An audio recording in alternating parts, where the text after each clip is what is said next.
Hello welcome back दोस्तों, मैं शरीफ मिर्ज़ा फिर एक बार आपका स्वागत करता हूँ बी भारत न्यूज़ चैनल में। तो बात करते हैं चालीसगांव शहर की। चालीसगांव शहर में बनने जा रहे हैं 4 पुलिस चौकियाँ, जिससे चालीसगांव के लोगों को काफ़ी मदद मिलने वाली है। चालीसगांव के आमदार श्री मंगेश चौहान, इन्होंने 28 जनवरी को चालीसगांव के तहसील कार्यालय पुलिस स्टेशन में अपने शुभ हाथों से इस कार्य का उद्घाटन किया और कहा, आमदार निधि से 4 चौकियां बनाऊंगा।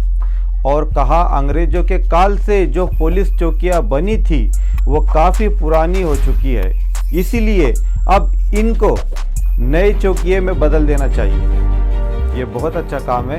और चालीसगांव पुलिस निरीक्षक संदीप पाटिल जी से बातचीत करते हुए उन्होंने ये काम को अंजाम तक पहुंचाने का वादा भी किया। आमदार मंगेश चौहान ने ये भी कहा, कोई हमसे प्यार करता है तो हम उससे ज़्यादा उससे प्यार करते हैं, यानी कोई हमें आई लव यू कहे तो हम उसे आई लव यू टू कहते हैं। चलिए हम आपको बताते हैं कि उन्होंने क्या क्या कहा और क्या क्या वादे किए। हमारे संवाददाता अफरोज खान की इस रिपोर्ट में।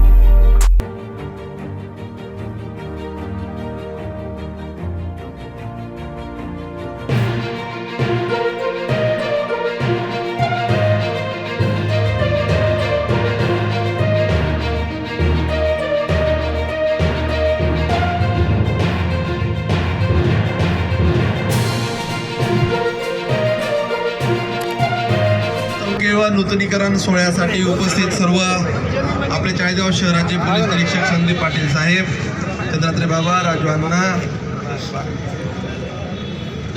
सुरेश भाऊ, रवी आबा, संजू आबा, संजू तात्या, युवा मोर्चाचे सर्व आमचे पदाधिकारी, इकडचे प्रभाकर पासून तर सर्व आपले इकडचे खरं तर ह्या परिसरात ज्यांना फायदा होणार आहे ते सगळे आपले अकलावी पासून तर सगळे मेंबर पासून तर सगळे सहकारी। खरं तर मला असं वाटतं की प्रशासनाने जर एखादी बाजू सांगितलं ती समजून घेतली पाहिजे। मला एकदा संदीप पाटील साहेब बोलले की चाळीसगाव शहरात या पोलीस चौक्यांचं काही केलं पाहिजे आणि आम्ही तात्काळ ठरवलं की सर्व पोलीस चौक्या चालू केल्या पाहिजे। याचं कारण असं आहे की शहराचं आता खूप मोठं विस्तारीकरण झालंय आणि प्रत्येक ठिकाणी पोहोचायचं म्हटलं, अगदी घाट रोडला इथं काही झालं, गावात पोहोचत वेळ लागतो। मालेगाव रोडला काही झालं किंवा कुठल्याही ठिकाणी झालं तर आम्ही असा प्लॅन केला आहे की पोलीस प्रशासनाने आपण मिळून जर काही घटना घडली तर मला असं वाटतं की घाट रोडला ही घाट रोडची चौकी आहे, भडगाव रोडला पातोंड्या बीटची, खर्दे नाक्याला एक आहे, पुन्हा अजून बोगद्याजवळ एक आहे आणि स्टेशनला, म्हणजे शहरात कुठेही काही घटना घडली तर अगदी 5व्या-7व्या मिनिटाला पोलीस पोहोचले पाहिजे। यासाठी पोलिसांची डिप्लॉयमेंट करायची होती स्टाफची, ती देखील आता वाढलेली आहे।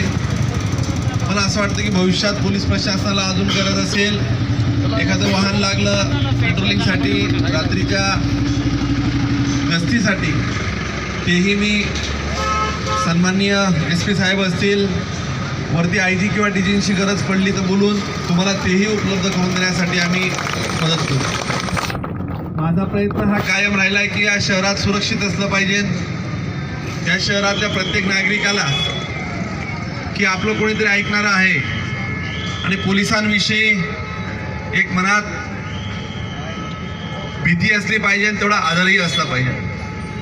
आणि मला असं वाटतं की सध्याचं चाळीसगावचं वातावरण पाहिलं तर एकंदरीत आजचा आपण घेतलेला सकाळचा मॅरेथॉन असेल, क्रिकेट मॅचेस असतील किंवा कुठलीही घटना, शहर ज्यावेळेस वाढतं, शहरातले काही प्रवृत्ती असतात त्या कदाचित काही चुकीचे अनुचित प्रकार जेव्हा करतील तर त्यांना वेळीच आम्ही सरकार आणि प्रशासन त्यांना वेळीच जायबंद घालण्याचं काम केलं जाईल। याबद्दल नागरिकांनी कुठलीही मनात शंका ठेवण्याचं कारण नाही, कारण की गुन्हेगार हा कुठल्या जातीचा, कुठल्या पक्षाचा, कुठल्या गटाचा, कुठल्या तटाचा असू शकत नाही.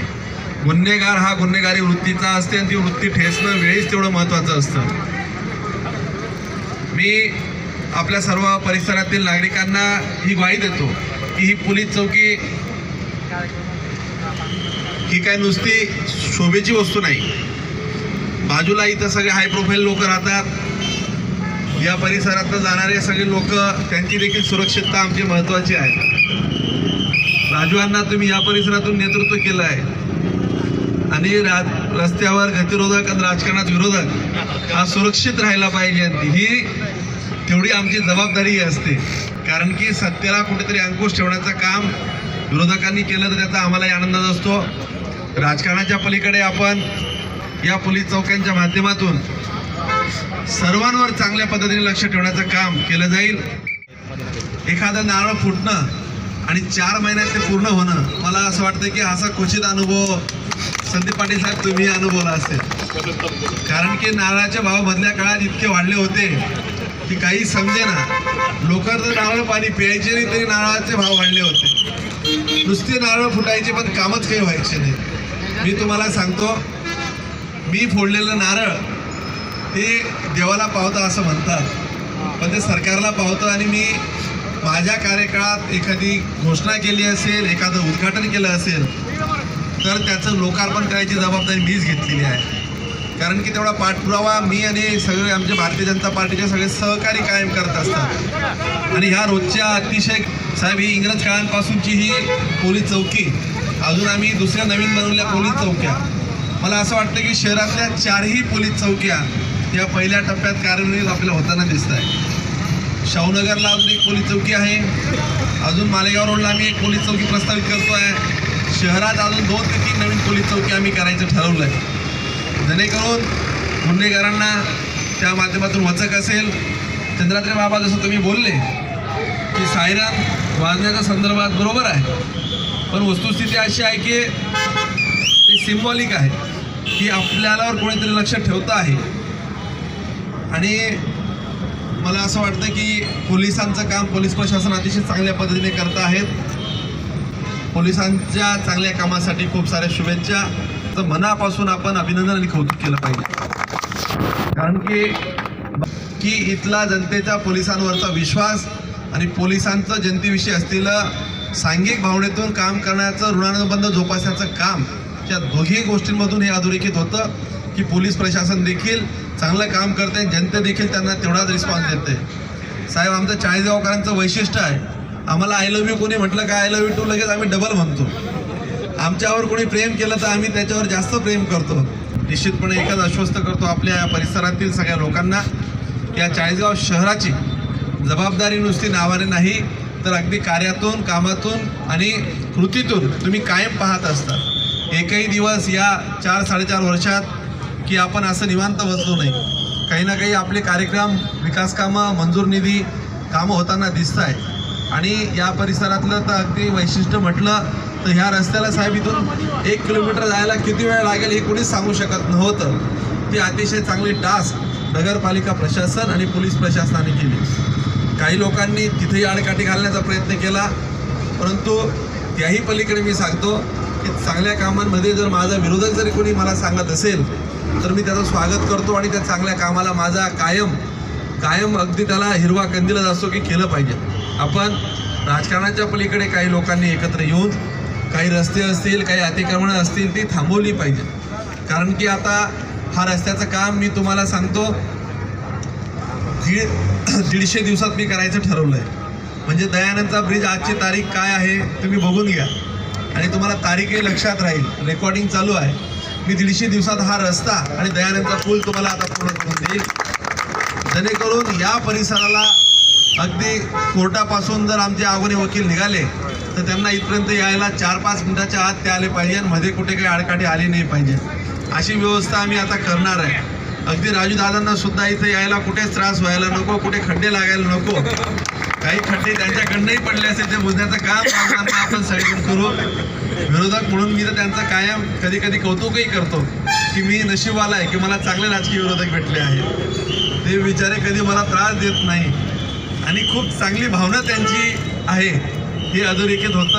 राजकारणाच्या पलीकडे आपण समन्वयाच्या भूमिकेतून पुढे जाण्याचा संकल्प करूया.